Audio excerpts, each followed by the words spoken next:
अगर आपकी कंपार्टमेंट आई है तो ऐसा नहीं है भगवान आपके साथ नहीं है, भगवान आपके साथ हैं। अगर आप अच्छे से स्टडी करते हैं, अच्छे से मेहनत करते हैं तो सर्टेन है। हेलो दोस्तों, तो स्वागत है आपका विक्की सर क्लासेस में। तो देखिए, हुआ ये है कि कुछ बच्चों की जो एग्जाम हुआ है सीबीएसई का 2025, उसमें कंपार्टमेंट आ चुकी है। सबसे पहले माय डियर फ्रेंड ये समझ लीजिए कि दुनिया खत्म नहीं हुई है। दुनिया तो बहुत बड़ी है।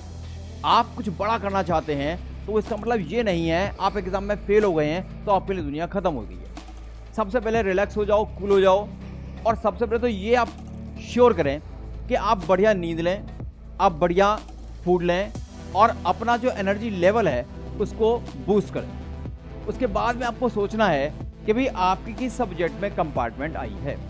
मे बी आपकी अकाउंटेंसी में कंपार्टमेंट आई होगी, या आपकी इकोनॉमिक्स में आई होगी, या आपकी फिजिक्स में आई होगी, या आपकी केमिस्ट्री में आई होगी, या आपकी मैथ में आई होगी। अब आपको एक स्ट्रेटजी बना लेनी है कि भाई मेरी क्या क्या मिस्टेक्स हुई जिनकी वजह से मेरी compartment I. Step by step आपको बेस्ट तरीके से काम करना है। अगर आप फिजिक्स के साथ जा रहे हैं तो आपके कौन से टॉपिक्स वीक रहे, फिर आपको ये भी देखना है कि किस टॉपिक का वेटेज ज़्यादा है। देखिए, अगर आप चाहें कि आप 80 में से 80 मार्क्स ले आएंगे डियर, तो ऐसा होने वाला नहीं है।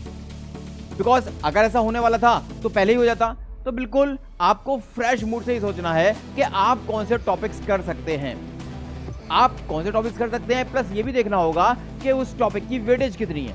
उस टॉपिक की वेटेज भी हाई होनी चाहिए। अब सबसे पहले आपको क्या करना होगा, आपको ये देखना होगा कि आपका सिलेबस क्या है, सिलेबस के अंदर जो चैप्टर की वेटेज है वो कितनी है।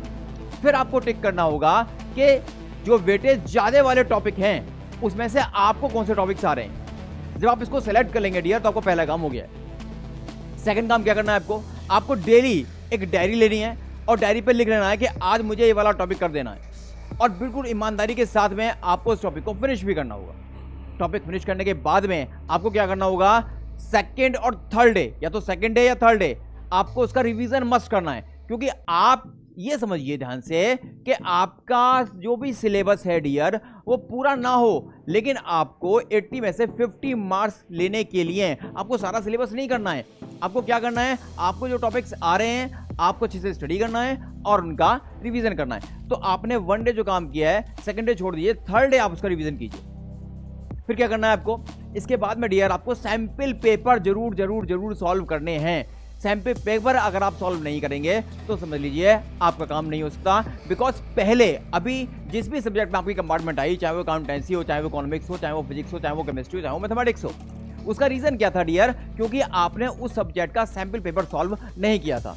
तो आपको क्या करना होगा, आपको सैंपल पेपर जरूर से जरूर सॉल्व करना है, लेकिन सैंपल पेपर सॉल्व कर पढ़ना है। ये नहीं है कि फर्स्ट डे आपने स्टडी स्टार्ट की और आप सैंपल पेपर पे आ गए। आपको क्या करना होगा, लगभग 10 डेज की स्टडी के बाद में जब आपका टॉपिक्स जो भी आपने टॉपिक्स सेलेक्ट किए हैं वो सारे आप कवर कर लेंगे, देन आपको सैंपल पेपर पे जाना है। अगर आप इन सब बातों को फॉलो करते हैं, आप ब्लूप्रिंट देखते हैं, क्वेश्चंस कौन कौन से आने वाले हैं और अपने टॉपिक सेलेक्ट करते हैं, जिस टॉपिक की वेटेज ज़्यादा है उसको आप सेलेक्ट करते हैं, तो डियर मैं सर्टेनली कह सकता हूँ, 100% कह सकता हूँ कि आप कंपार्टमेंट एग्जाम में अच्छे से पास हो जाएंगे। हाँ, चिल रहिए, कूल रहिए, बिल्कुल मत सोचिए, टेंशन वाली बात बिल्कुल नहीं है। क्योंकि देखिए, अगर आपकी कंपार्टमेंट आई है तो ऐसा नहीं है भगवान आपके साथ नहीं है, भगवान आपके साथ हैं, क्योंकि आपके पास एक और चांस है। अगर आप अच्छे से स्टडी करते हैं, अच्छे से मेहनत करते हैं, तो सर्टेन है, 100% श्योर हूं मैं, आप इस एग्जाम में बहुत अच्छे मार्क्स लाने वाले हैं। All the very best. मिलते हैं बहुत जल्दी ही नेक्स्ट वीडियो के साथ में।